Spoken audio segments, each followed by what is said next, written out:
And Dentists with a Heart, well, there is such an organization, and tonight at 6 on News Center 13, Diane Roberts tells us about these dentists who gave their time and service all for free today to help folks with their dental problems.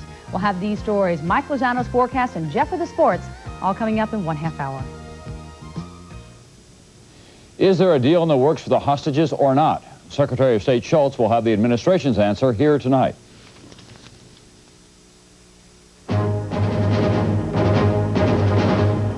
NBC Nightly News with Tom Brokaw. Good evening. Shiite Muslims and Palestinians in Lebanon are preparing a list of Arab prisoners they want Israel to release as part of a deal to free a captured Israeli airman and 4 hostages, including 3 Americans. But the Israeli government says that there has been no request for negotiations. And in this country, the White House said, we don't make deals and we don't encourage other countries to make deals. NBC's Paul Miller tonight on how this is being played out in the Middle East. Israeli officials worked overtime to squelch rumors there is a deal in the works to trade Arab prisoners in Israel for Americans held hostage in Beirut. We, Israel, will do nothing on the behalf of America or any foreign country unless we are officially requested to do so. So far, we have not been requested to do anything. Government denials followed a newspaper report here that Israel and the United States are involved in negotiations for a prisoner swap. That report prompted an angry demonstration outside the American consulate in Jerusalem by relatives of several Israelis killed or injured in terrorist attacks. They said they don't want any Arab prisoners released. I mean, if someone killed innocent people, he should pay the price and not be released after a year or 2 years just because they took other hostages. Reports from Beirut say the group holding 4 college professors, 3 of them Americans, has sent the Red Cross a list of 400 people in Israeli jails it wants released. But the Red Cross and the Israeli government say they have not seen such a list. It reportedly includes these 3 Palestinians who are serving life sentences. They were convicted of a hand grenade attack in Jerusalem that killed 1 person and wounded 96. 12-year-old Liat Eisenberg still has pieces of the grenade in her back, but she said her attackers should be traded for an Israeli airman shot down over Lebanon. One of Israel is more important of 400 of Palestinians. The government has said it would consider a deal for Israeli prisoners of war, but the Defense Ministry says there are no negotiations for them either. I don't see anything happening, anything substantive happening. The government appears to be trying to prevent expectations and emotions from getting out of hand while still leaving the door open for possible negotiations. Paul Miller, NBC News, Tel Aviv. For its part, the United States government was not at all ambivalent. No deals. That was the public position of the White House and the State Department today. And Secretary of State Schultz is in his offices tonight to discuss the administration position. Mr. Secretary, if Israel goes ahead and makes a deal without the participation and the encouragement of the United States, would you necessarily be unhappy? We believe in no deals. We don't encourage other countries to make deals. We discourage it. And I think at this delicate moment, when you have hostages from a number of countries being held, every country should band together and stand for the principle of no deals. There are 2 reasons for this. Number 1, when you make deals for hostages, you encourage taking hostages, and you raise, in a sense, the price of the ones being held. It's bad for them. Number 2, when you hold a terrorist, you're holding somebody who has committed a terrible crime. And the way to win the war against terrorism is, among other things, to see to it that the terrorists pay a price for their actions. Have you told the Israeli government no deals, do not make a deal on behalf of the American hostages? They know very well what our view is, and your program is another way of expressing it. The administration really finds itself then, doesn't it, between a rock and a hard place. It does not want to deal with the terrorists, and at the same time it can't launch a military operation because that would only touch off widespread retaliation in the eyes of most people in the Middle East. Well, I think as far as the question of making trades, giving up terrorists in exchange for hostages, we're not between a rock and a hard place. We're very clear about that. The answer is no. Mr. Secretary, I want to touch on something else. The Iranian Speaker of the Parliament, Rafsanjani, said today that just a few days ago the United States was again trying to make contact with Iranian leaders. He said they were even offered a telephone contact with President Reagan. Is there anything to that so far as you know? That's nonsense. Well, that's the final word on that. Mr. Secretary, thanks very much for being with us tonight. Let me put in a plug for something, Tom. Have you got another minute? Well, I have a few seconds, sir. It's very important. Here we're talking about foreign affairs. It's very important if we're going to win the war against terrorism, against drug trafficking, if we're going to protect our own security, our prosperity, and values, that the Congress appropriate the funds that the President has asked for to support our foreign affairs activities. And I want to plug that on every occasion, including this one. Thank you, Mr. Secretary. Iran's President Ali Khamenei said today that the Reagan administration was wrong if it thinks that there are so-called moderate leaders in Iran. Khamenei is one of those who was reported to have been dealing with the White House in the Iran affair.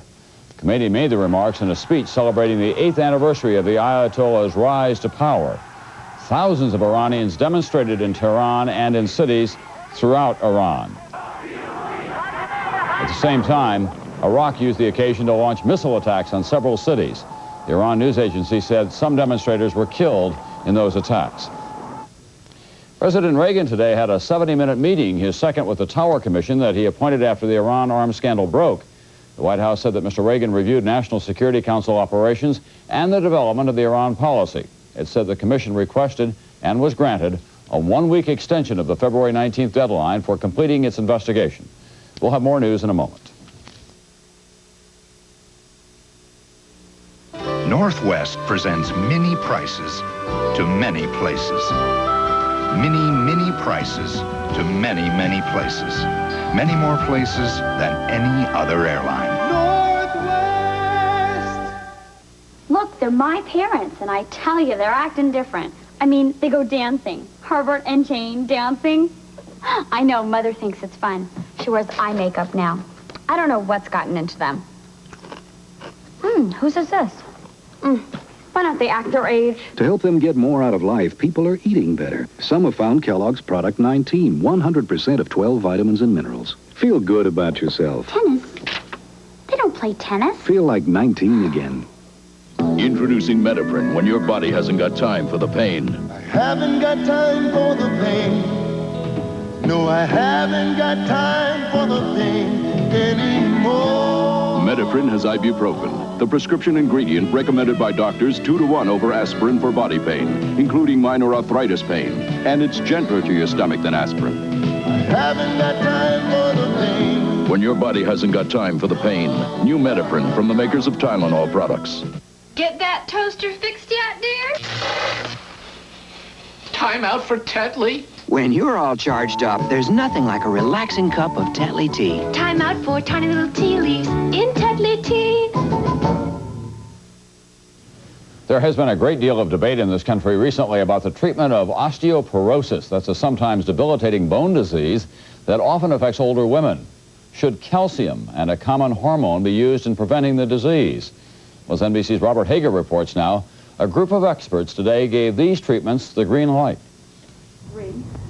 15% of all women will break a hip when they become older and their bones thin because of osteoporosis. Others will suffer curvature of the back or break a wrist. But there's been controversy about what prevents osteoporosis. As the number of calcium tablets on the market grows, along with calcium-fortified cereals or beverages, some doctors have suggested these supplements don't work. And although the female hormone estrogen has been recommended for women over 50, very few take it. Perhaps because of some reports it may cause uterine cancer, though doctors say the risk is slight. Today, a panel of experts convened by the National Institutes of Health said both calcium and estrogen are good. Estrogen for women after menopause because the benefits far outweigh the risks, according to Washington University's Dr. William Peck. Ideally, estrogen should be initiated as soon after menopause as possible. Intervention more than 10 to 15 years after menopause is unlikely to be effective. And calcium for people of all ages. For women, in addition to a normal diet, either 2 glasses of milk a day, even skim milk, or the equivalent amount of cheese and yogurt. Without that, women would be well advised to take a calcium tablet, the panel said today. Mayo Clinic's Dr. Lawrence Riggs. Calcium supplements are perfectly satisfactory for a person who does not want to take dairy products, who may have intolerance to dairy products. There are a variety of calcium tablets. There are calcium supplements that are being put in beverages and so forth. The NIH panel said calcium from tablets can be absorbed by the body just as quickly as calcium from dairy products, probably more quickly than calcium from vegetables.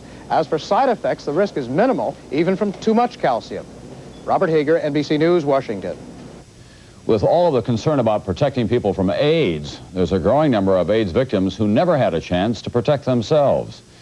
NBC's Lisa Myers reports tonight on children born with AIDS. 20 children with AIDS are in New York City hospitals, not for medical reasons, but because they have nowhere else to go. Some of these children have parents who have died themselves of AIDS. Other children have parents who are alive but are unable or unwilling to assume responsibility to care for these sick children. In California, baby Christy, as she was known, was refused help by some agencies and was shunned even in the hospital. She died at age 2. The system just shut down. This was a child that fell through the cracks. Many of the other 1,300 children with AIDS or preliminary symptoms of the disease have the same problems getting proper care. And experts warn the situation only will get worse as more women are infected with AIDS through heterosexual contact. You're going to see those kids all over. Dr. Ari Rubenstein of the Albert Einstein College of Medicine in New York has treated 200 children with AIDS. The catastrophe is already here. The funding for support services and direct medical care for these children is lagging behind the increase in patients. Rubenstein says it costs $250,000 a year to treat one child in the hospital, that alternatives are urgently needed to care for these children when hospitalization isn't necessary. One limited alternative is New York City's Special Foster Parent Program, which has moved 20 children out of hospitals and will give this boy a home this week. Another is Boston's new residential center, which will become home to 4 children. And that's what we're trying to do here. Not provide them with a place to die, but really provide them with a place to live and still grow and develop and learn and enjoy life. But these facilities are the exceptions. Tremendous medical, social, psychological resources that are going to be needed for these children and for their families. While AIDS is a tragedy for anyone, children are particularly helpless. They are at the mercy of a system that is both overwhelmed and unprepared. Lisa Myers, NBC News, New York.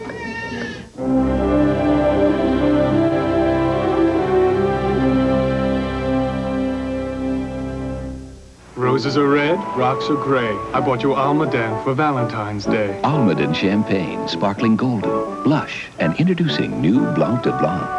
What else did you get me? An island vacation? New Almaden. Some people know how to live. Claude Akins here for Super Poli-Grip. Hey, if you wear dentures, I'll bet you know the pain of getting food stuck between your dentures and gums. Like these darn seeds. Ouch! Let me tell you about Super Poli-Grip. Watch. You see how it forms this seal between your dentures and gums? That's why Super Poli-Grip helps keep food out, dentures in. Simple. If you like to eat like I do. Remember, Super Poli-Grip keeps food out, dentures in.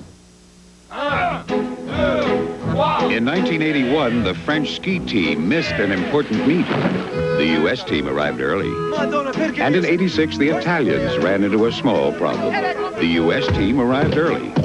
For 10 years, the four-wheel drive Subaru has helped the U.S. ski team get a jump on the competition. Except in 84, when the Swedish women's team broke down. Subaru, the official car of the U.S. ski team. Howdy, man. Now, colorful stain and tough polyurethane protection in one.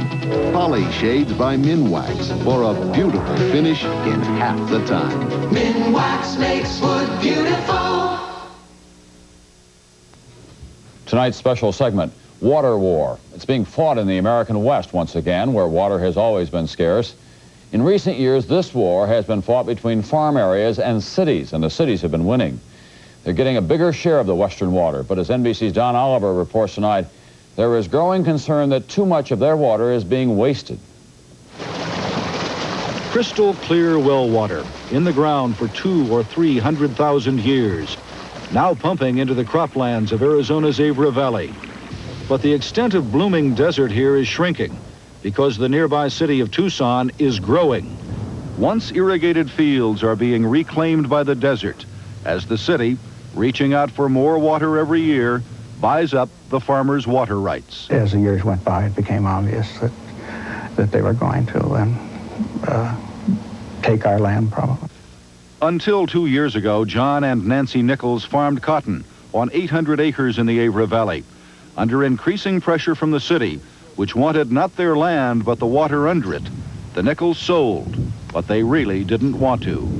So it was a beautiful place. We'd go over there and walk around the land, and it was just like being all by yourself. It's sad when I go over and see what the farm looks like now. In the arid West, there's a confrontation between farms and cities, between man and nature, as Sunbelt states battle the constant threat of drought and water scarcity.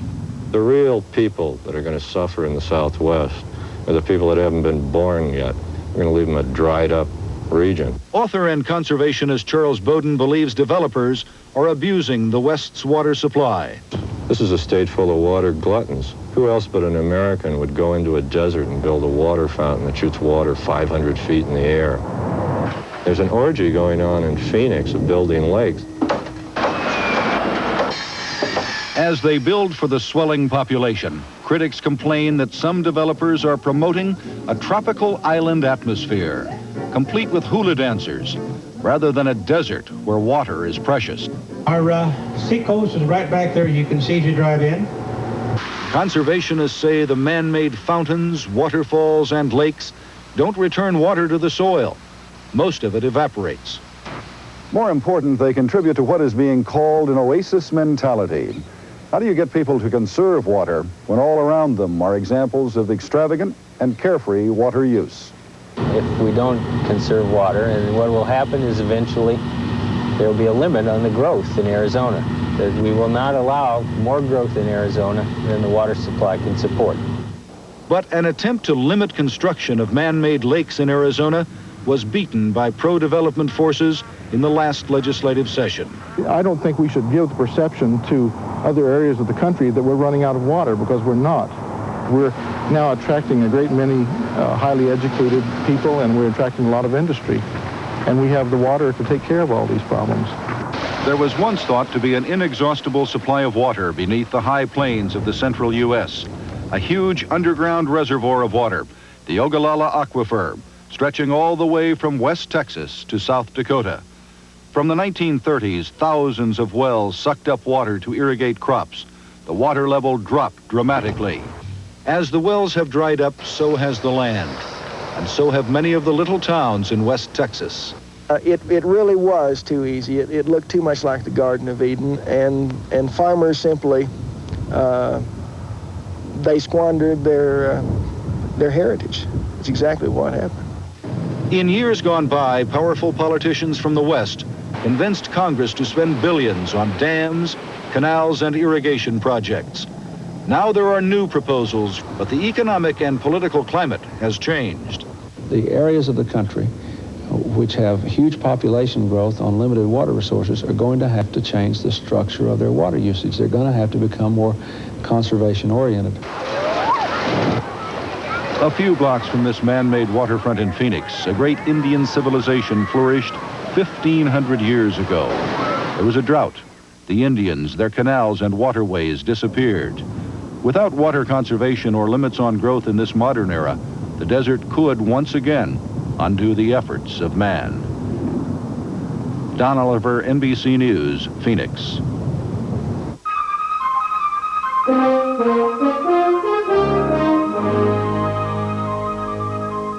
Ace is the place you come to for everything you're looking for. Ace is the place that lends a helping hand. Ace is the place. Ace is the place for Amarok deadbolt and entry locks, just $5.44 each. Ace is the place. An Ace Clean Sweep corn broom for $2.99. And Ace label kitchen trash bags for just $1.57. Ace is the place with the Organ transplants are a modern miracle. Let's close.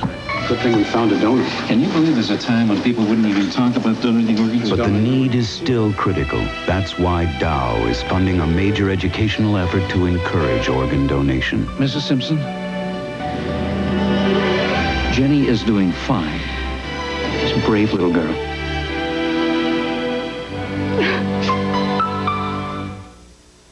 It began as a simple test to see what hundreds of business people preferred. Long-distance calls made on the fiber optic lines of U.S. Sprint or calls made on AT&T's lines. Over 75% preferred the clarity of U.S. Sprint, and over 90% of them said they'd switch. That's not a test. That's a landslide. Call U.S. Sprint. We're building the first and only 100% fiber optic network clear across America. The Kremlin's amnesty for Soviet dissidents apparently is coming to an end soon after it began. A Kremlin spokesman said today that following yesterday's promise to release 140 political prisoners and a review about 140 additional cases, there will be few other dissidents actually released. Human rights groups say there are at least 1,500 dissidents still in Soviet prisons. For 3 months in Lebanon now, Shiite Amal militiamen have blockaded all food entering the country's crowded Palestinian refugee camps. Amal has been at war with Palestinian guerrillas in Lebanon. Amid reports that the refugees have been forced to begin eating dogs and cats, even rats, reports of widespread starvation, an emergency convoy of trucks filled with food were sent to one Beirut camp, but that convoy was turned away today by Amal troops. In his commentary tonight, John Chancellor looks at the latest hostage drama in light of the Iran affair. John? Tom, about 100 days ago, we got the shocking news that the United States had been secretly bargaining with terrorists to get hostages released. Since then, we've heard over and over that bargaining with terrorists is wrong. And what's going on today? There are many reports and some evidence that people are bargaining with terrorists for hostages. Remember Nabi Berri, the Lebanese Shiite leader of Amal, who tried to be a mediator when the TWA plane was hijacked to Beirut? His group holds a captured Israeli airman, and he is talking about swapping the airman, plus 4 other hostages, for 400 Arab prisoners held by Israel.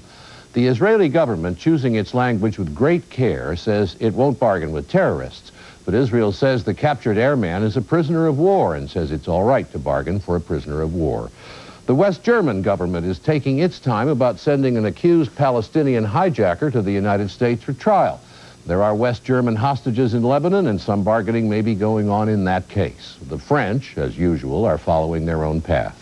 As we saw in this program tonight, senior officials in Jerusalem and Washington have had to deny that Israel and the United States are working on an exchange of Arabs held in Israel for hostages.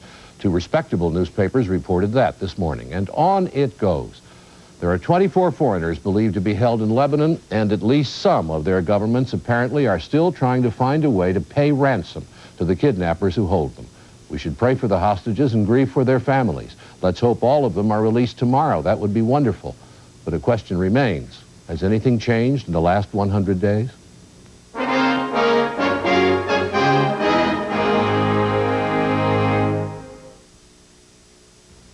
Some coffee brands use chemical solvents in decaffeinating the coffee.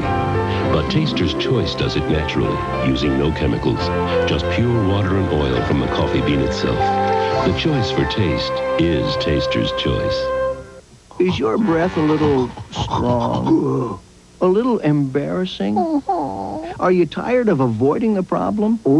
Then have a Milk-Bone dog biscuit. Every delicious crunch of Milk-Bone helps scrape away plaque and food particles that can lead to bad breath. In fact, no other leading dog biscuit gets your teeth naturally cleaner and whiter or your breath fresher. Get Milk-Bone dog biscuits because naturally every dog wants fresher breath. Milk is strong. I'm Bryant Gumbel. Tomorrow morning on Today, Israeli Defense Minister Moshe Aaron. I'm Jane Pauley, also Pat Sajak and Vanna White, and a report on Britain's House of Lords. Tomorrow morning on Today. How much can you save on 18 new Buick models? It's your option. You can save up to $1,200 depending on the amount of optional equipment you buy on a wide variety of new Buicks. You'll also get something that isn't optional. Buick's new 6-year, 60,000-mile warranty. It's truly a better time to buy, so see your participating Buick dealer for details now. The amount you save is optional. The 660 warranty is standard. At Buick, where better really matters. When you need a laxative, you want your mom. This mom. Phillips Milk of Magnesia. M-O-M. Phillips gives you easy relief, not harsh. Mom knows what's good for you. Nobody treats you better than Mom. Hollywood's Oscar nominations were announced today, and among the nominees, Paul Newman and Jane Fonda. And to no one's surprise, Platoon, about a soldier's loss of innocence in Vietnam, got 8 nominations, including one for Best Picture. A very different sort of film, A Room with a View, about love and manners at the turn of the century, also got 8 nominations, including Best Picture. Nothing to do with sitting Woody Allen's Hannah and Her Sisters, about the lives and loves of 3 women in Manhattan, got 7 nominations, including Best Picture. One performer who was not nominated for an Oscar is New York lawyer Richard Golub. But in his own mind, Golub may believe that that day isn't far off, for he believes that his talents shouldn't be confined solely to courtrooms. As NBC's Richard Valeriani reports tonight, these days, everyone wants to be a star. This court will now resume its session. This is trial lawyer Richard Golub in court. In this case, Mrs. Shields is... The New York State Supreme Court, arguing and winning a case. I want you all to dance and throw your hands around the whole time. And this is trial lawyer Richard Golub in court, on location in Manhattan Surrogates Court, making and starring in his own music video. Okay, action. May it please the court and the jury, too. It's the crime of illusion. That's what's in front of you. My client is innocent. She's got the perfect alibi. While she was at her mother's, her husband killed the guy. To me, there's very little difference from doing it in the courtroom for real and doing it today in this video. It's a goof both ways. Golub is a successful, if somewhat unconventional, 43-year-old lawyer specializing in such celebrity clients as real estate tycoon Donald Trump and jeweler Harry Winston. Having made it at the bar, he's now trying to make it in showbiz. You are my lawyer. I paid you the fee.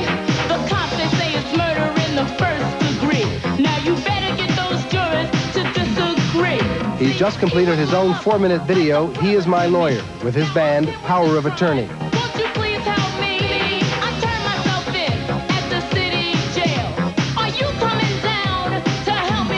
Golub also produced a 12-inch dance record of He Is My Lawyer, which has sold more than 3,000 copies. He sloughs off criticism that rapping represents conduct unbecoming an attorney. I'm as scholarly as any lawyer. Just because I'm doing something else with my life beside practicing law is not anything that's in derogation of my devotion to the law. Golub and his cast are also making the nightclub scene, performing periodically at trendy Manhattan dance clubs. Would you hire him as a lawyer? Absolutely. We'll dance right into court together. While the jury is still out on his musical career, Golub is having a ball, and he's already planning the release of a second record to be entitled Dancing for Justice. Stay tuned. Richard Valeriani, NBC News, New York. That's Nightly News for this Wednesday night. I'm Tom Brokaw. See you tomorrow night.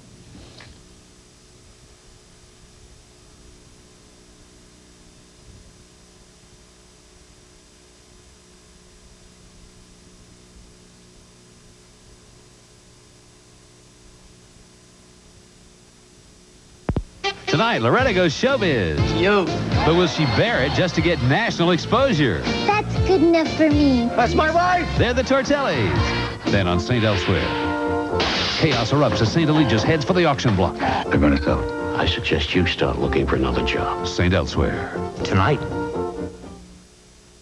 Coming up next from News Center 13. The final chapter of Mingo Gate ends with a $100 fine. Ralph Robinson has the story. Some good news about crime in Des Moines this year. And Mike Lozano has probably the best news of all on a beautiful day. His forecast and Jeff's sports all coming up next from News Center 13. When the cold wind blows and it starts to snow, a tough new Ford is the way to go. They're fun to drive, and they work hard, too, plus there's great Ford deals just for you. Now get 3.9% financing plus up to $600 cash back on Ford Tempos, Escorts, and Mustangs. Buy this Escort and get automatic transmission plus AM/FM stereo free, or save $700 on Ford's car for the 80s and beyond. Ford Taurus. Because your Ford dealer